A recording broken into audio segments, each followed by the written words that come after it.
So it's a pleasure to be with you. I'm Michael Howe, President of RUSI New South Wales. If I haven't managed to come round and greet you personally, sorry about that. Pleasure to see you. Thank you for being with us.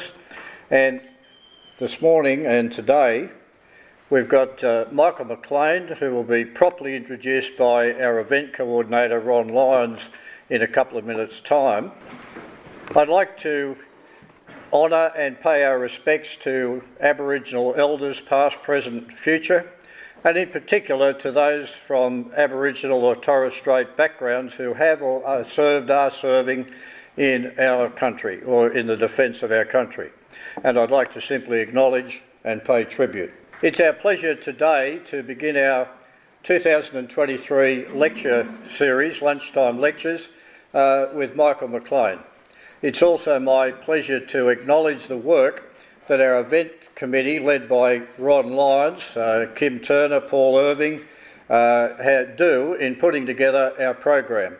And at the end of today's session, I'll give you an overview of the next few events that are coming, including a major international dialogue in May at Parliament House, with some extremely significant speakers, and I commend that particular date to you. You'll get the information in a minute. I'd like to now hand over to Ron to do a proper and appropriate introduction of our speaker, but on a personal basis, Michael, thank you very much, and Ron, over to you. Good afternoon, ladies and gentlemen, and welcome to the first of our lecture series for 2023. The overall theme of our activities in this first half of this year is Australia's Defence Challenges, and today's lecture is entitled Interoperability versus Interchangeability. Quite a mouthful, but two very important words for Australia's defence. It'll be presented today by Mr. Michael McLean, the Managing Director of McLean Management Consultants and a member of the Institute. Michael has had extensive experience in consulting on defence and defence industry matters to all aspects of the Australian defence structure and defence industry. With our national ethos of "she'll be right" in tatters in a rapidly changing world political situation, Australia is having to do a sudden rethink of how it goes about its defence to meet short and long-term requirements and to work with an expanding portfolio of defence allies. We've gone from operating together side by side to the prospect of having allied units embedded within our units and indeed within our defence industry. Ladies and gentlemen, would you please welcome to the podium our speaker today, Mr. Michael McLean. Thanks very much, and it's a pleasure to be here today. I was very chuffed to be asked if I would like to do this like in February, and I said, oh, okay. And to do that, we have made three submissions to the Defence Strategy Review. One of them is this one, this topic. The reason was I've got colleagues up at the back here with Simon McAvoy and Jeff Harris. We put in some submissions to the Defence Strategy Review, and part of that is about how do we move, as the UK Ministry of Defence, our Australian Defence Minister and Deputy Prime Minister Miles have said, and also the US Navy Chief of Operations Gilday has also said, we're moving from interoperability to interchangeability. And I've had some questions today about what does that mean? And for most of us, you're probably doing it and you know that Australia has already done that, especially with our Kiwi cousins and so forth. So today it's just a pleasure to do this, and I've got along on the centre table here some examples of what Australian manufacturers in Sydney are actually doing to be interchangeable, to be interoperable, but also how to redesign something which is given as a specification or a drawing to then make it more functional. You know, the old configuration management stuff. Not only functional, but better. And then some of those things that you see there are worldwide patents in the back of the product, which the OEM from Germany and somewhere else has requested, and we've changed the back of it to operate better. So I'm very proud to put this on display. And also today I noticed that, I knew that you were doing something on strategy. I gave some sessions for the New Zealand Defence Force, the suppliers, and also Royal New Zealand Air Force. So I brought along a strategy document which they produce. You may find that valuable. And also on the table is the Gold Group review. We had to do the Commonwealth Independent Review for the Maritime Systems Division international benchmarking. So that's also on the table. So if you, at the end of the presentation, you want to pick them up, they're big enough so you can't put them in your pocket to take home.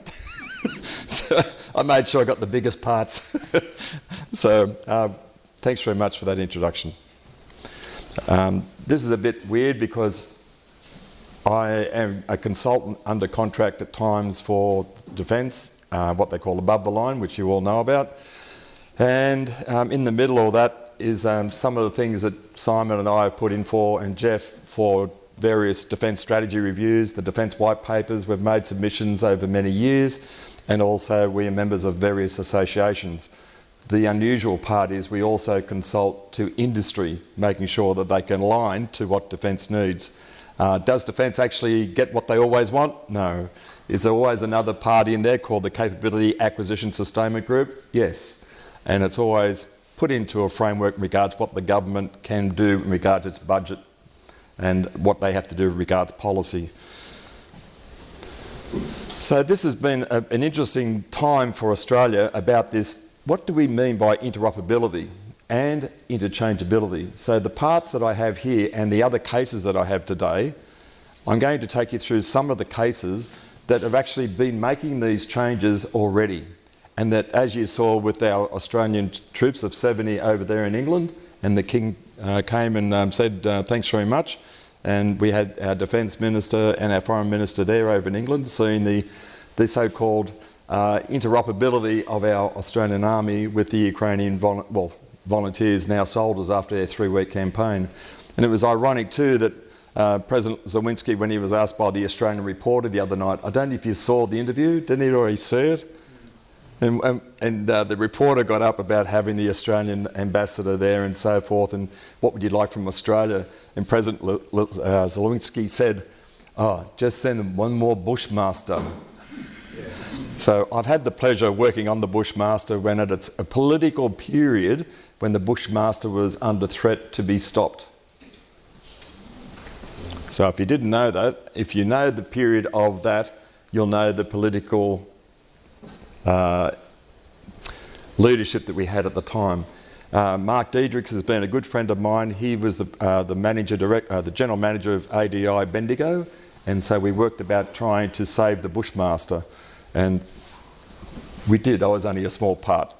So I'll share with some of the case studies. I was able to interview Mark Diedrichs, who's over in New Zealand now, and some of the information I've shared today, and by the other cases you'll see, are courtesy of some of our clients.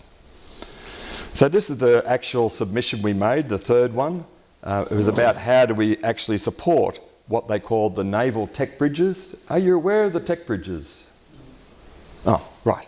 So around the world, the United States has a range of these places called tech bridges. There's one in Japan, and there's the London Tech Bridge. And it's to do with helping the navies around there trying to get the technology right so we interoperate, but also be interchangeable. So that was part of what was said, but not many people know about it. So we, Simon and Jeff and I, put this into a submission, and so, it was accepted, but it's something which will be hopefully talked about when the recommendations from the Defence Strategy Review are released, and people will know about the tech bridges. But also, how do we do this thing that the 3 AUKUS partners want to do, move from operational things to this functional thing, to serviceability, the synchronicity, to interchangeability.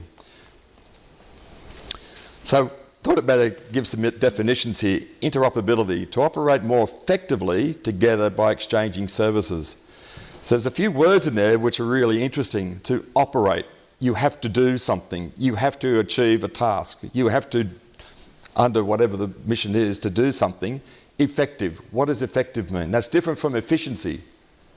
So effective is give effect to whatever you're going to achieve.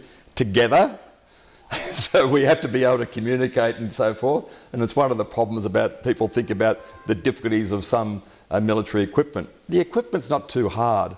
The part that's difficult is actually the communications and the technologies to make sure it all works together. exchanging services. So it's just not the products, it's also the services. So that's what's kind of called interoperability. Interchangeability, equal performance, exchangeable with minor adjustment. And today I'll talk about you probably have heard of the Springfield rifle in the United States, the old days. I've had the pleasure of going to the American Society of Quality in Milwaukee. It's a great place for a great beer. And they had the Springfield rifle there. And it was something which I'd always heard about at school. I noticed, Alan, you went to Portsea. I tried to get into Portsea in Duntroon. They rejected me because they said I was too dumb. So I had great delight in seeing the Springfield rifle. So I knew something about it. And I said, how did it go with the Indians and the Winchester? And then the discussion went really quiet. I'll share with you that story today. But this interchangeability about how does the warfighter in the field do something to change something in and out? And I think we all have to admire the Ukrainians and what they're doing. You know, you see them, they got the Elon Musk Starlink, they get the satellite put up, they get their mobile phone. Sometimes they steal the mobile phone from the Russians. They get there and they say, do you want to speak to your mother? Okay, here's your mother, speak to your son. All right, now we use your phone to connect the Starlink. Now we'll program in the howitzers and what we're going to do to hit your comrades. And he said, how do they know how to do all this? And so that interchangeability is already happening at a grassroots level right now. So part of that is the Springfield rifle, the interchangeability, and it's a much vaunted rifle, and it's a very good example. It's not the only one, it's not the only time that it actually happened. And what happened was that this interchangeability became very important for the Springfield rifle, especially around the Civil War, but it was also Custer's last stand. And the reason for saying that, what do you think was the good part about the Springfield rifle besides interchangeability? Does anybody have an idea about it? Okay. Well, it was a single shot.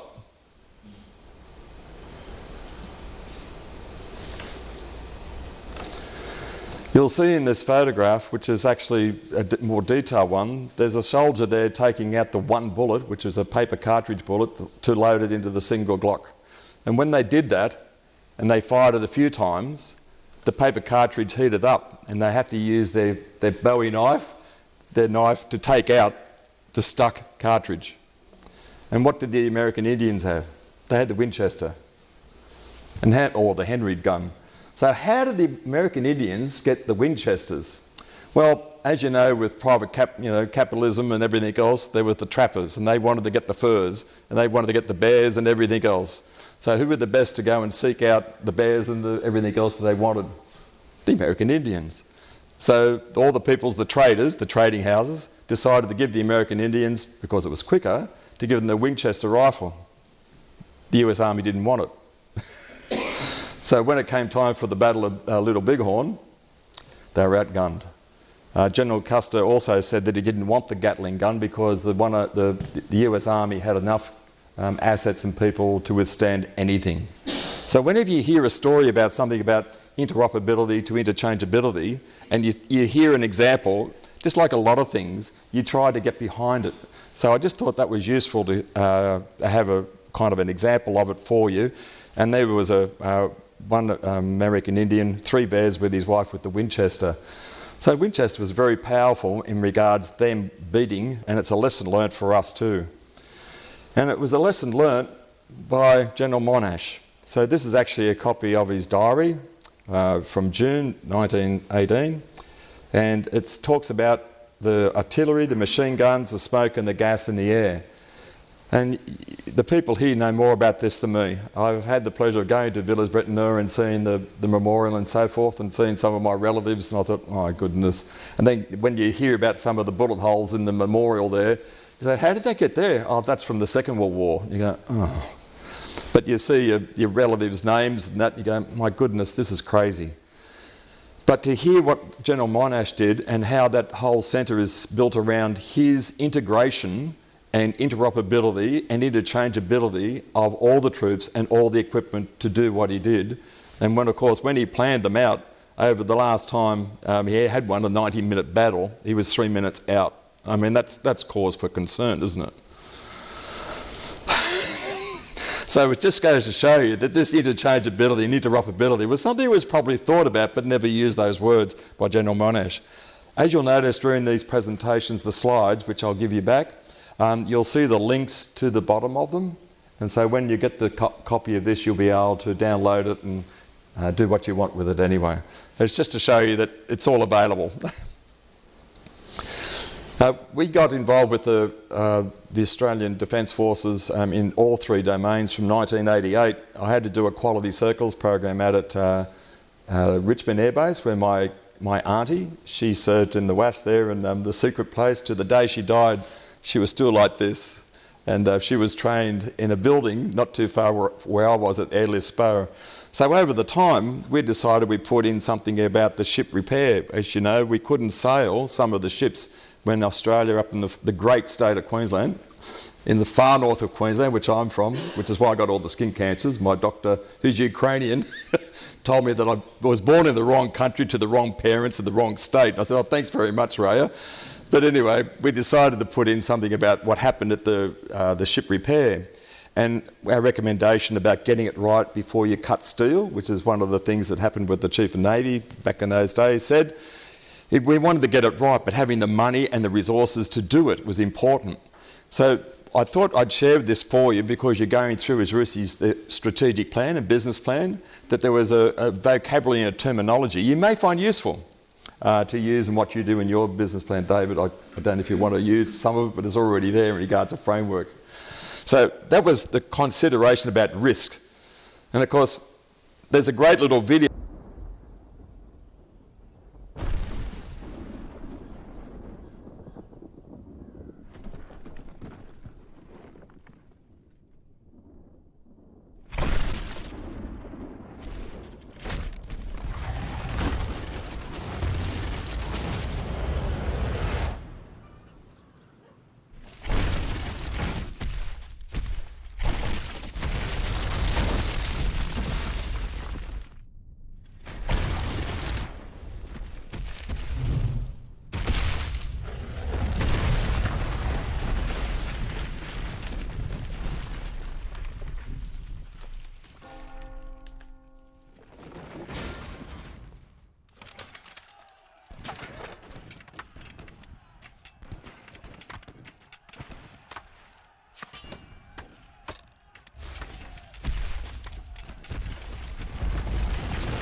And context is important. So in all the defence management systems in the world, and in quality and everything else, the first requirement of any management system standards, which I happen to represent Australia for, is context of the organisation. So with our Defence Strategy Review now coming out in regards to recommendations soon, it's always in context. Things change all the time. So one of the things when you watch this video, you'll think this is something's going to happen, and it changes because the context. Having had the pleasure of working in the Bushmaster and a few other things that help the people operate, I just thought I'd share with you what is the operating environment for today's warfighter in a Bushmaster and a Hawkeye. You've got to be a certain size to hop into these things because once you get kitted up, it's very difficult to get in and out. And then you've got to be competent to operate in regards to that vehicle. Now, what would you think if you had that in your own private car to drive around? What would you say? One, where you're going to fit. Do you think there's a few moving parts? Do you think that you'd have, if you've got a 3-year-old granddaughter and you've got your sons or daughters in there, and you think, if in the case of an accident, what would you hit? You'd probably hit everything. So this is what we face. So one of the things about this interoperability is being able to operate in that environment, but also the next one. How would you like to repair something like that in a submarine by Tyson Krupp? So you've got to get the cables and you've got to connect it. Where do you go? You've got to have the drawings right. And the drawings are always right, aren't they?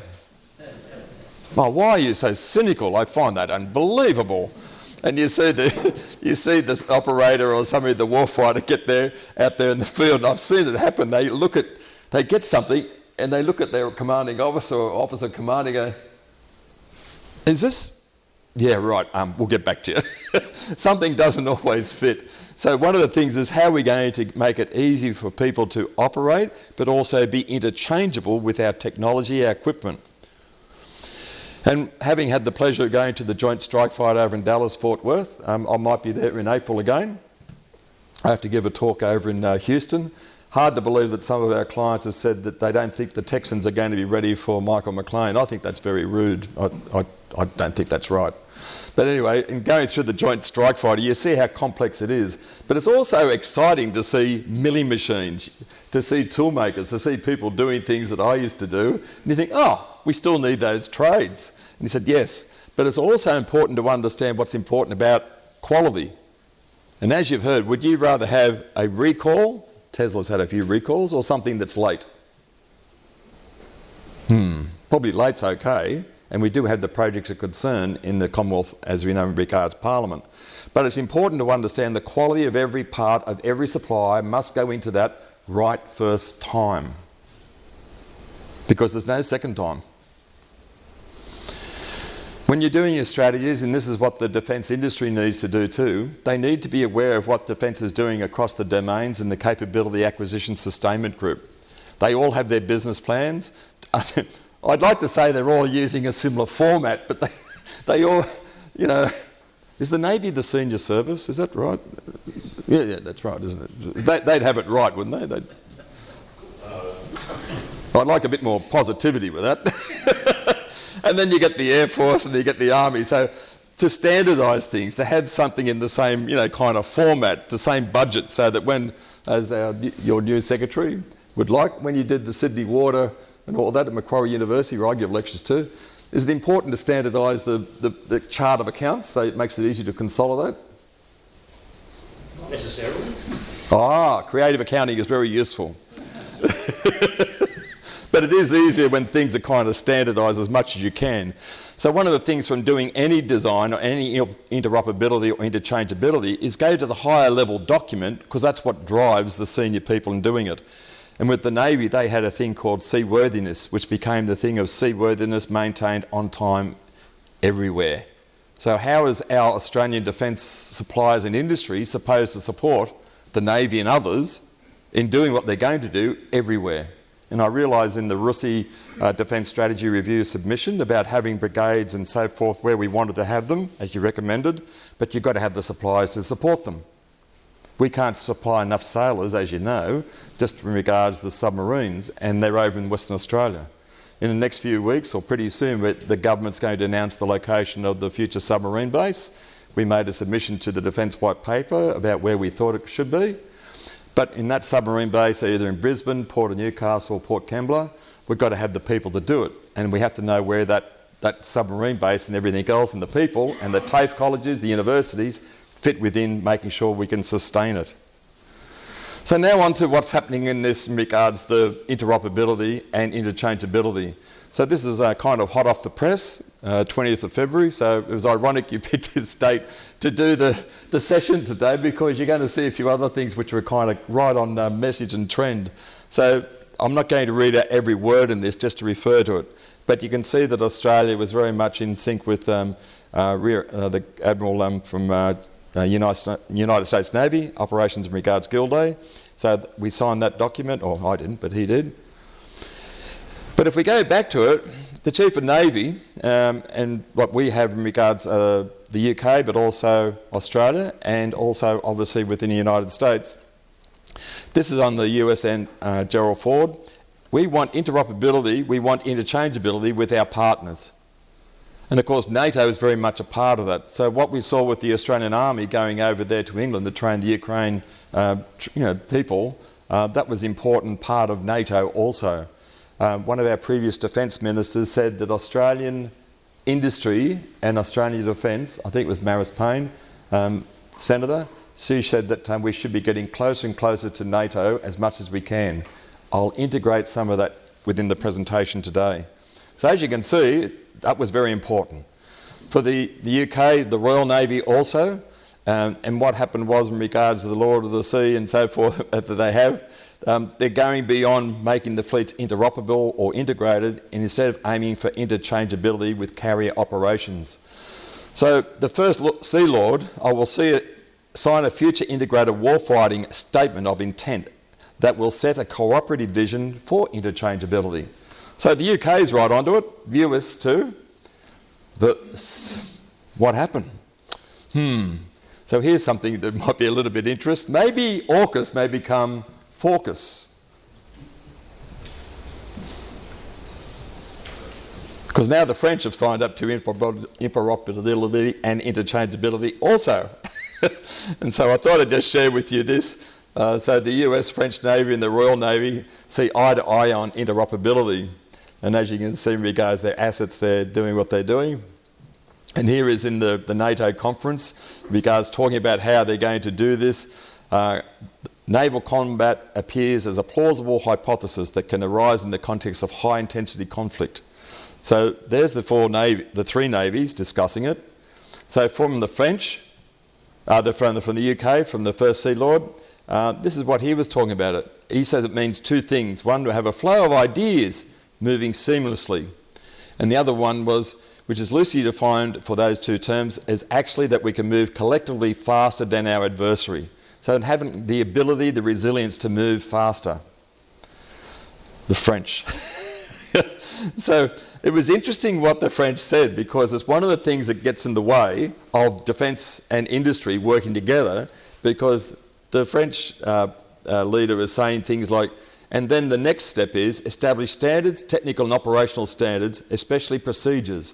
So even at the highest level in the French Navy, they understand the importance of documentation and all those types of things, that if you want to do interoperability and interchangeability, you have to have the basics done. So when you have procedures and standards, like there is no such thing as a problem unless you know the standard.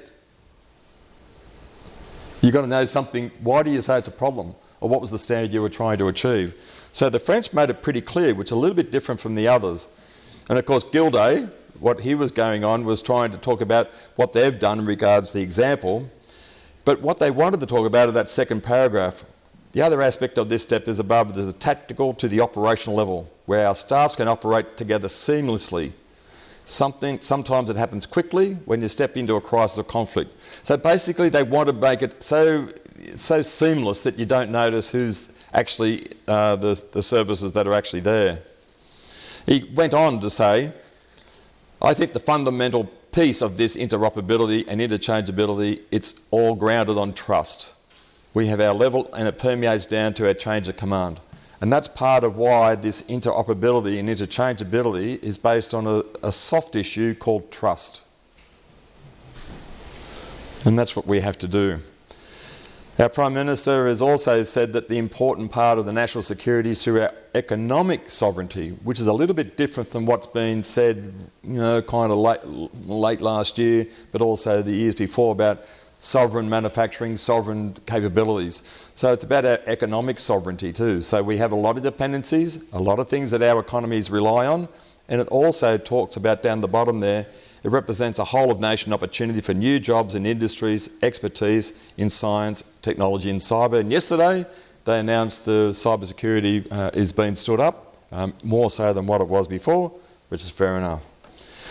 So, how are we going? So this is about the Capability Acquisition Sustainment Group. This is the arm of the Department of Defence that actually gets directions from each of the land, air and maritime domains and other domains, space domains, about what they want regards capabilities and kit. Let's say it's kit. So CASG has to go on to the part of trying to procure that. And they have contracts and commercial management people that are professionals that do all this. But one of the things is, the future is the suppliers are going to be very important. In the olden days, so to speak, when I first got involved with defence, there was always a supplier quality assurance, defence quality assurance, and there was a rather large department. So back in the early 2000s to 2015, it really got ramped up, where defence started to let go of trying to be all the experts and give it across to industry. Was industry ready for it? Not quite. We still had mistakes. But what happens was, over the last few years, we've been making sure that this has been a better interface.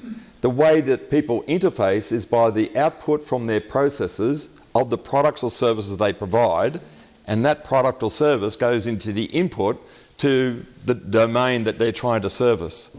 So if the product is wrong as a result of the process, it's not the product, it's actually the process. And who designed the process? The management of that industry. So one of the things that happens, you know that you're in a system because I'll give you a test. What's the first step in the process of defence system? You can't tell me. What was that? User requirements for a defence system. What's the first step in the education system of Australia? Same again. So one of the things that we struggle with is the word system. So the interesting thing about interoperability and interchangeability is systems of systems thinking, because you don't know the first step. What's the first step in leadership? System. So we all struggle with that until you get down to the process or granular level. And so that's why Defence has got this support for interfaces of suppliers and what they're trying to do. The government is actually going into phase 2 of this particular tool. It's called the Defence Business Readiness Tool, and for all your suppliers that you may have worked with or know of, it is advised that they conduct the Defence Business Readiness Tool self-assessment. The report is amazing. It covers 4 areas of the performance of the industry in regards to the company, and it tells them where they've got some areas of improvement that they have to make, and it's free. So people are taking advantage of this to make their own self-assessment without the consultants, and then we come along if they want to in regards to assistance. And why would you do that? Why would you get the suppliers to do this self-assessment, get their quality right, get their interfaces right? Because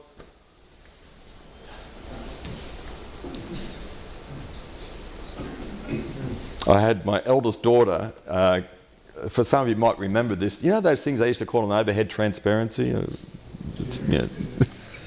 So my eldest daughter got the pens out and she wrote the names of the departments of BHP, been a long time client, and she got the names of the department of BHP Rod and Bar Division. She put it onto an overhead transparency of this cartoon. So she did it in permanent. I gave her the wrong pen, management. And she wrote on the right hand side HR, finance, IT, right? And what did she do on the left hand side? Because all she did was read the annual report. Bloomcaster, Rod Mill, engineers. Oh, it was too late. I didn't know that, right? So I went into the presentation, the general manager and managing director of BHP and they were presenting, and one of the teams got up and I picked up one of the things that I had to present on the business plan, so I put it up, and as I put it up I saw what had happened and I went, oh no. So I put it up on the overhead transparency. I tried to turn it off, you know. And Jamesy, the boss, said, Michael, can you just leave that up for a little while? Yeah, sure. And he said, how did you know where to put these things? Oh, well, I got the annual report and just happened to find them in the order that can you just sit down for a little while? Yeah, sure. So he got out one of those water-based soluble pens, and he says, that's the problem in this organisation. We've got brick walls between the soft side and the hard side.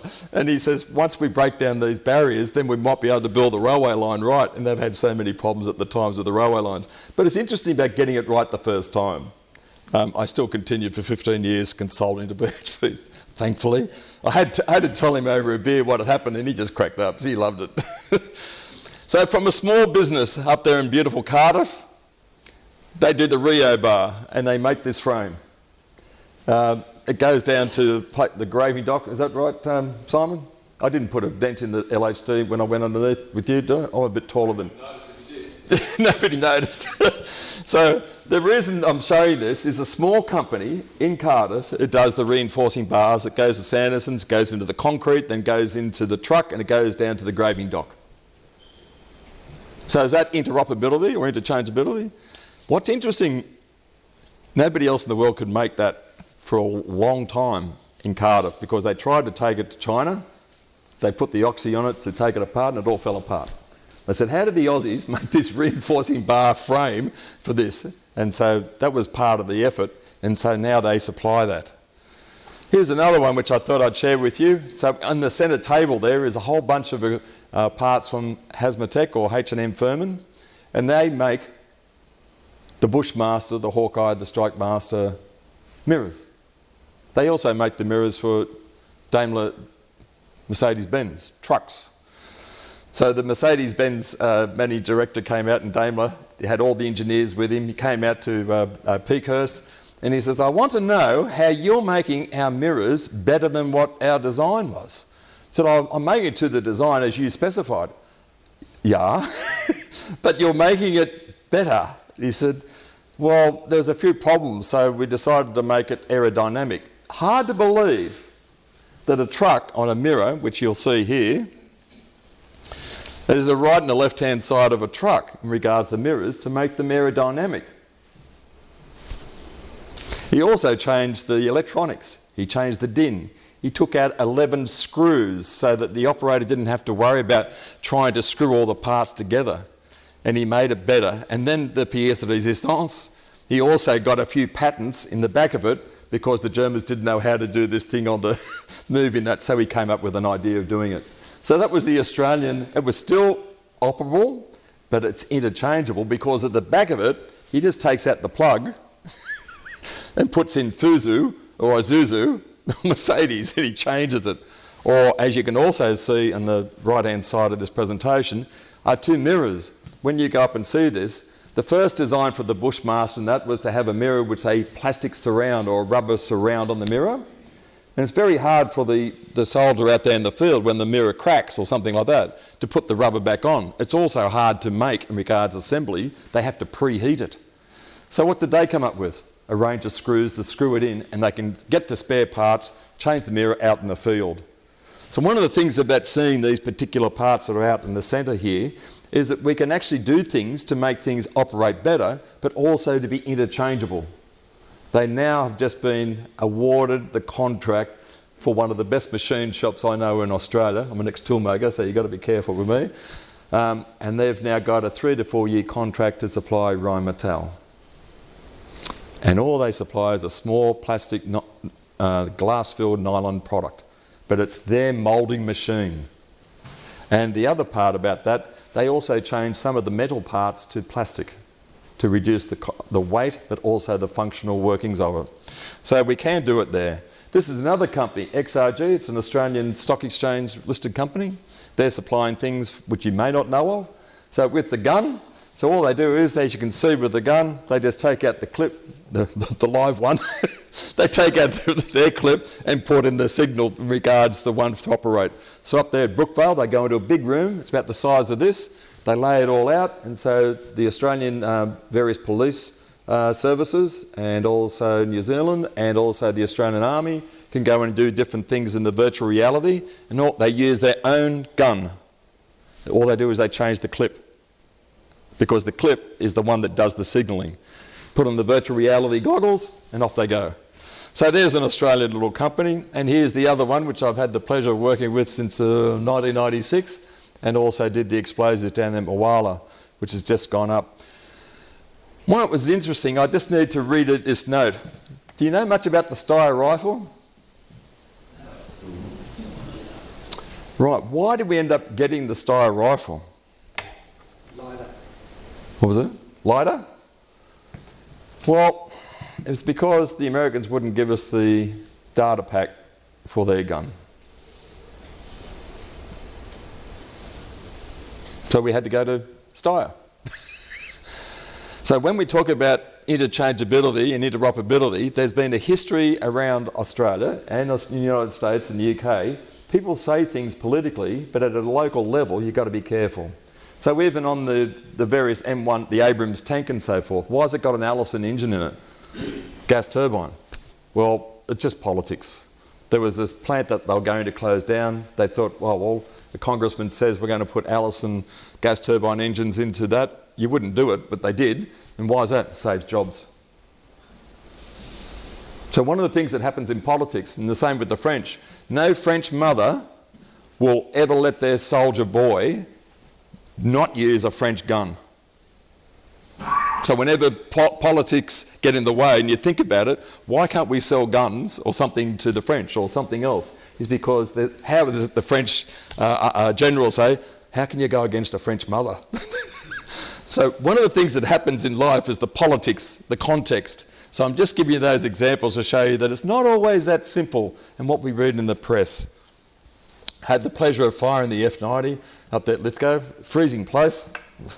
I got the pleasure of getting the 100-year beanie. Have you ever been to Lithgow? You need the beanie when you go to the factory. Historical.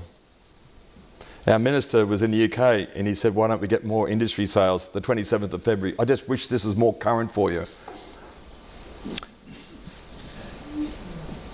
So we've done this before and some other nations have done it before. So just saying we want it, there's obviously a lot of hurdles that Australia will face.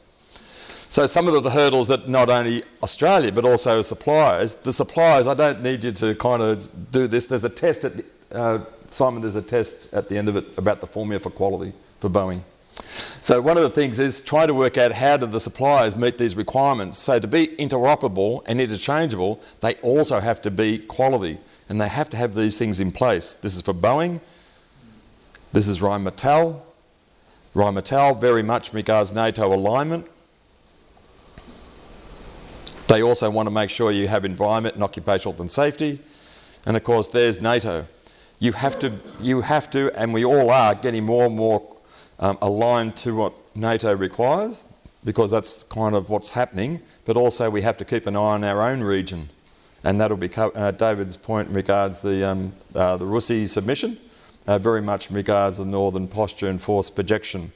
So one of the things that NATO wants, and they give all these materials for you for free. We also are doing things in regards the patrol boat. So this is only hot off the press from last week. It was presented in Tennessee. I wasn't there, but this is actually courtesy. It was done by Captain Greg Laxton in the first effort for the FFG. So they used something similar to do the patrol boat enterprise charter, which is based on what was done in Henderson. So everybody has their own way of doing it. It's just to show you that this interoperability and interchangeability is all done, as I said at the very front end of it, done by some plan. And you also have to be cognizant of what governments say, because it can come back to haunt you. What was said then, and the Defence Strategy Review report planned for release in April. So this is what was said then.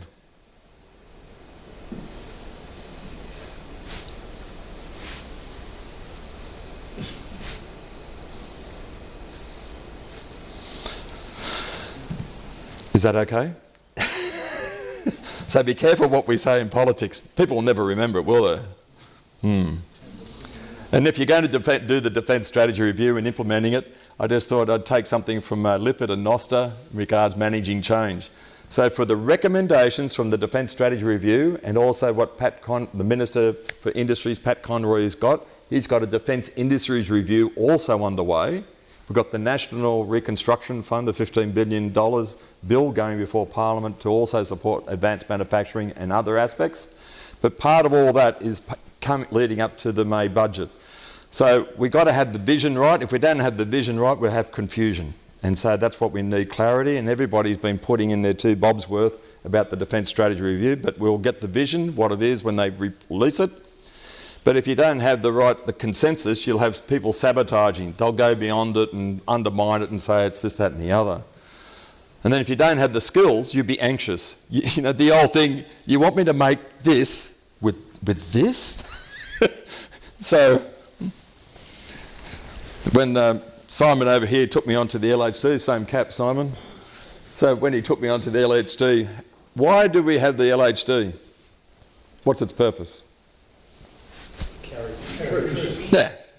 And you see some people in regards to their text saying, why don't we have the F-35B? What's the F-35B?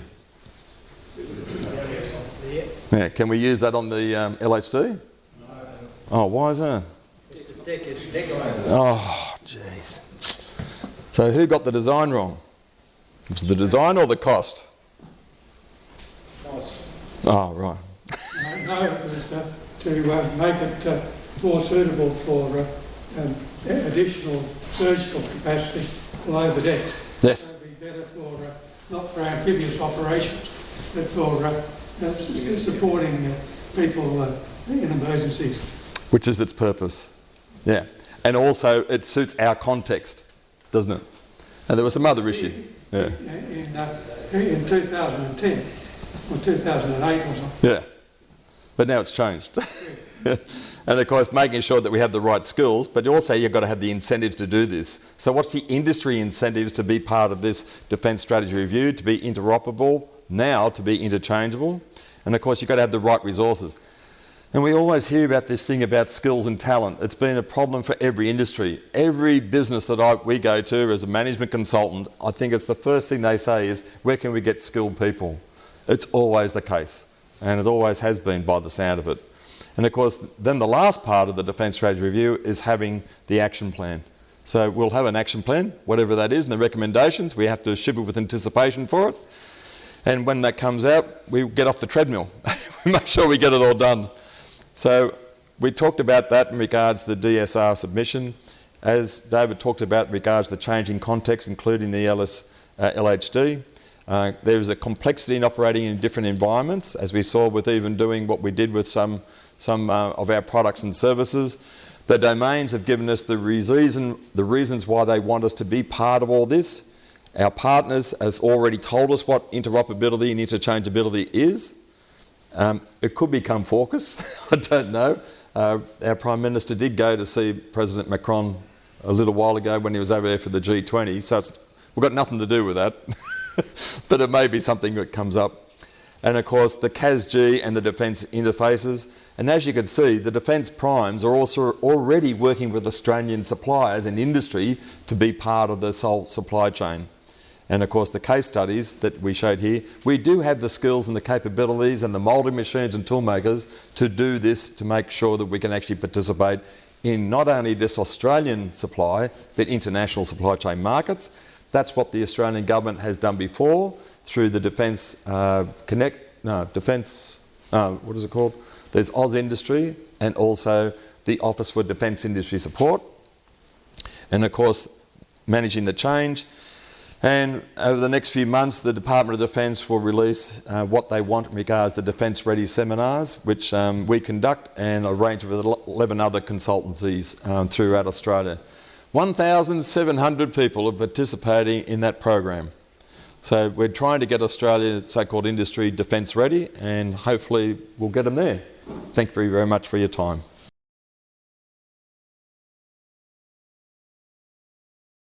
Hi, this is Fabian from RUSI. I listened to a lecture like this in November, I think, December, talking about AUKUS and its implications. And I just keep thinking about Lend-Lease. Second World War is the ultimate thing here, that the Americans are going to sell everybody their stuff. Yeah, it just makes so much sense, doesn't it? Anyway, it's Lend-Lease just keeps coming in my brain as we're going back 50 years. And I think England only paid it back, what, 10, 15 years ago? That's right, yeah. People don't forget that. No, I don't. And I don't know. Because it would short circuit all of this complexity. And that's a good word in regards to complexity. It can be complex, but there's a lot of other complexities involved. But I think from the history of people working with the United States and the UK, I had the pleasure of winning the Changi Airport Customer Service Program. And we won it against 11 other management consultancies in the world.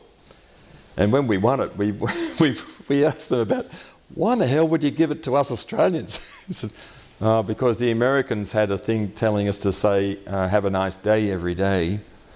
I said, oh, what about the English? And they said, my father, my grandfather told us they left us. And I went, what? And we said, what about technical competence and capabilities and things? Oh yeah. But it was interesting how even nations that have had a long history of, conflict, they remember these things, don't they? Yeah, I don't know the answer. Good question, bud. Chris Skinner, board member. You mentioned a meeting that took place earlier this month between the US Chief of Naval Operations and the Australian Chief of the Defence Force. And I think I heard you right, you were quoting from some of their statements and related. And I believe I saw in there that innovation is something that must be continued and encouraged.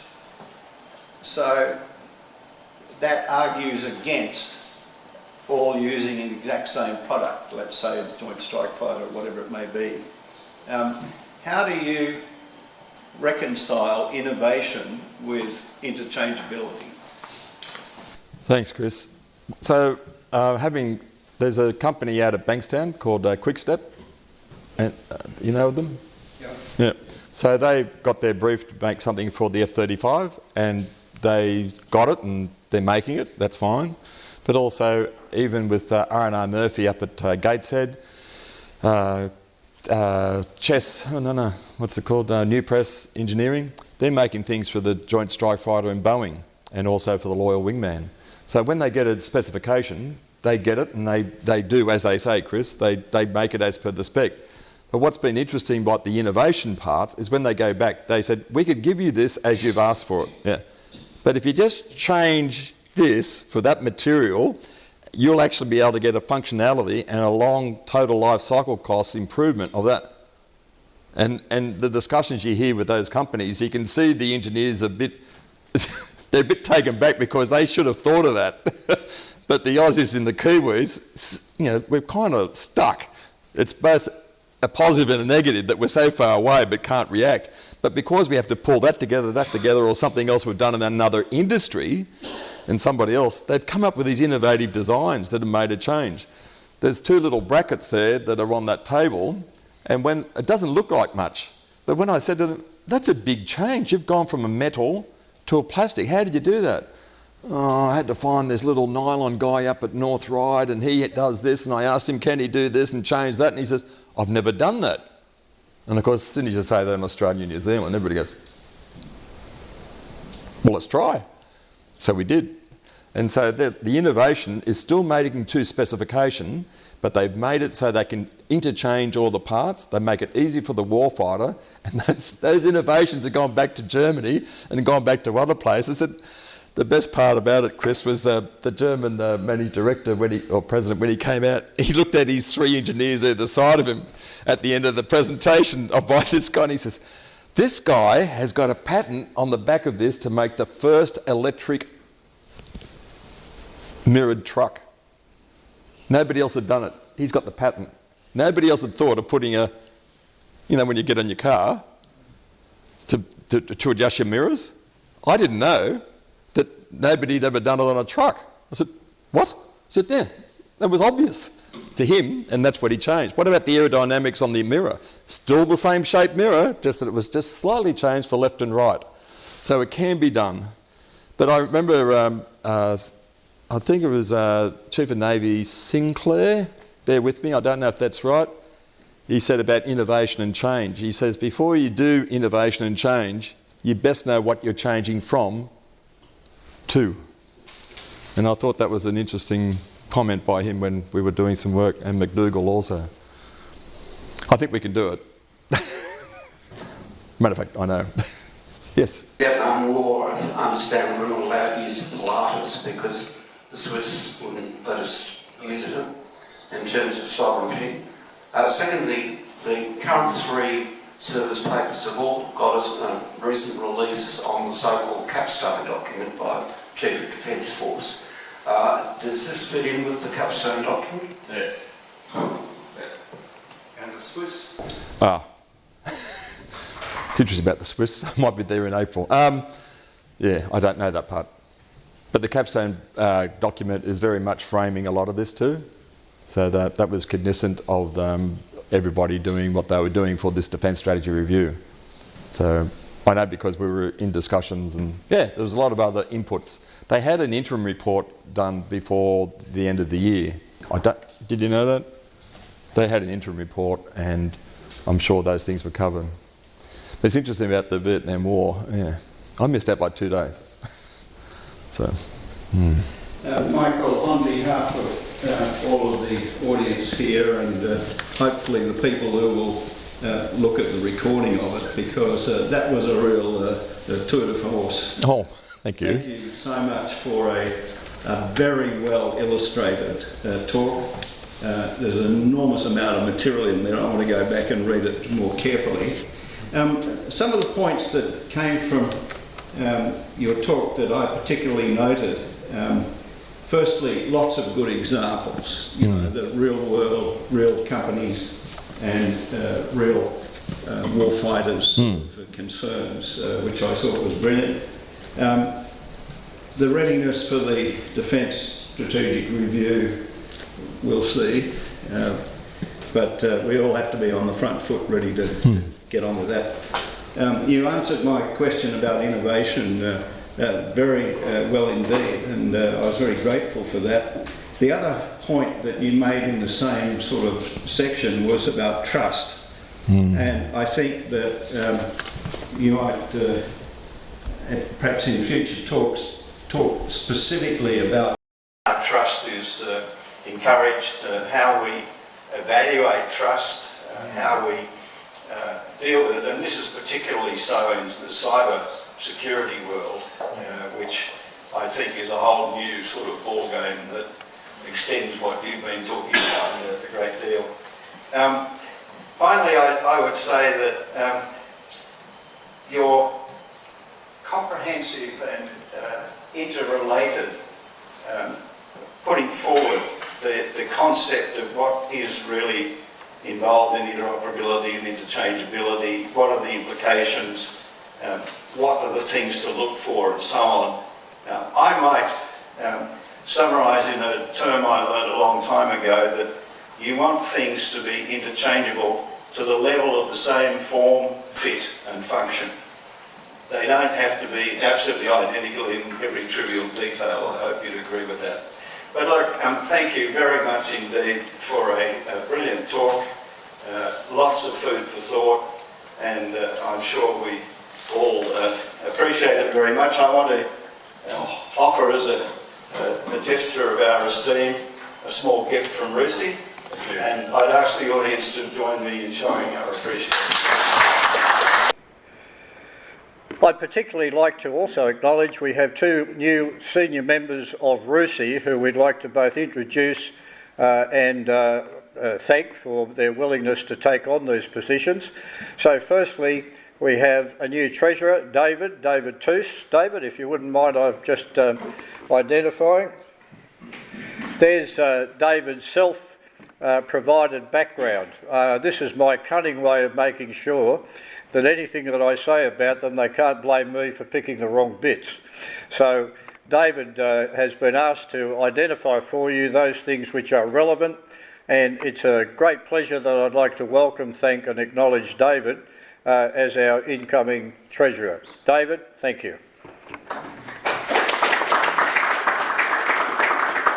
I'd also like to welcome and acknowledge our new office manager, who is up the back left, but Alan, if you could just self-identify please. Alan is over on my left, my right, your left. And Alan again has an extensive background of approximately 30 plus years in the regular and reserve military, the Army. I first met Alan when, as a member of the Historical Aircraft Group, we started a dialogue with a project which eventually led to us taking over the Navy Heritage Flight, and Alan was the base manager at HMAS Albatross at that time. Will you notice please that his last 10 years have been spent on risk management, and despite his knowledge of risk management he agreed to be office manager. Meant to be a pun, Alan, not a warning. So Alan, welcome.